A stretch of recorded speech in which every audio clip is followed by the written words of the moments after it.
ಆತ್ಮೀಯ H16 news ಅರ್ಥಾತ್ ಹೇ ಸೀತಾರಾಮಗೆ ಸ್ವಾಗತ. ನಾನು ನಿಮ್ಮ ಅಥವಾ ಮಲ್ಲಪ್ಪ ಜೋತ್ ಅವರ ಆತ್ಮೀಯರೇ. ನೋಡ್ತಾ ಇದ್ದೀರಿ ನೀವು, ಜಂಜಿ ದಿನನಿತ್ಯ ಚರ್ಚೆಗೆ ಬರ್ತಾ ಇದೆ. ಅದರಲ್ಲೂ CJP ಜಂಜಿ ಎರಡೂ ಕೂಡಿದ ಮೇಲಂತೂ ಶಕ್ತಿ ಹೆಚ್ಚಾಗಿಬಿಟ್ಟದ. ಆಲ್ರೆಡಿ ಕೊಟ್ಟ ಮಾತಿನಿಂದ ನಡ್ಕೊಂಡಿಲ್ಲ, ಜಿತೇಂದ್ರ ಪ್ರಸಾದ್ ಆಗಿರ್ಬೋದು, ನಡ್ಡಾ ಅವರಾಗಿರ್ಬೋದು ಅನ್ನುವಂಥ ಸುದ್ದಿಗಳು ಬರ್ತಾ ಇದ್ದಾವೆ.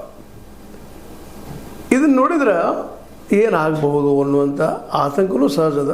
ಹೀಗಾಗಿ ಬರುವ ಸೆಪ್ಟೆಂಬರ್ 5ರಿಂದ ಮತ್ತೊಮ್ಮೆ ನಾವು ಕೇಂದ್ರ ಸರ್ಕಾರ ವಿರುದ್ಧ ಹೋರಾಟ ಮಾಡ್ತೀವಿ, ನಾವು ಜಂತರ್ ಮಂತರ ಹೋರಾಟ ಮತ್ತೆ ಆರಂಭ ಮಾಡ್ತೀವಿ ಅನ್ನೋ ಕೂಗನ್ನು ಮತ್ತೆ ಹಾಕ್ತಾ ಇದ್ದಾರೆ. ಇದನ್ನು ಗಮನಿಸಿದಾಗ ಸಹಜ ಅನ್ನಿಸ್ತದ.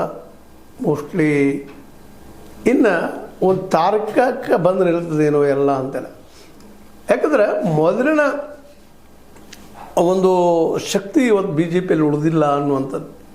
ಅದರಲ್ಲೂ ಯುವ ಸಮುದಾಯ, ಮೋಸ್ಟ್ಲಿ ಇವತ್ತಿನ ಅನೇಕ ಜನ ಈ 12 ವರ್ಷದ ಆಡಳಿತದಿಂದ ಯುವಕರು ಬೇಸತ್ತು ಹೋಗಿಬಿಟ್ಟಿದ್ದಾರೆ.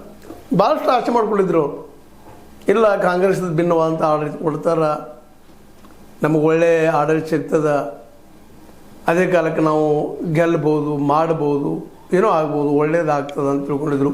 ಹೀಗಾಗಿ ಭಾಳಷ್ಟು ಯುವಕರು RSS ಬೆನ್ನತ್ತೆ, ಬಜರಂಗ ದಳದಲ್ಲೋ, ರಾಮ್ ಸೇನೆಯಲ್ಲೋ ಮತ್ತೆಲ್ಲೋ ಪಾಪ ಭಾಳಷ್ಟು ಕನಸ್ಕೊಂಡಿದ್ರು. ಆದರೆ ಇವತ್ತೇನಾಗಿದ್ದಾರೆ, ಅವ್ರು ಎಲ್ಲರಿಗೂ ನಿರಾಶೆ ಆಗ್ಯದ. 12 ವರ್ಷದಲ್ಲೇ ಹೋಗಲಿ, ಹಿಂದೂ ಮಕ್ಕಳಿಗಾದರೂ ಉದ್ಯೋಗಗಳು ಸಿಕ್ಕುವ, ಹೋಗಲಿ ಪ್ರಾಮಾಣಿಕವಾಗಿ ಎಕ್ಸಾಮ್ ಆದರೂ ನೋಡೋದುವ, ಹೋಗಲಿ ಪೇಪರ್ ಲೀಕ್ ಆಗೋದಾದ್ರೂ ಬಂದಾಯ್ತಾ, ಹೋಗಲಿ ಭ್ರಷ್ಟಾಚಾರ ಆದರೂ ಹೋಯ್ತಾ, ಹೋಗಲಿ ಬೆಲೆ ಏರಿಕೆ ಆದರೂ ಕಡಿಮೆ ಆಯ್ತಾ, ಏನೂ ಇಲ್ಲ.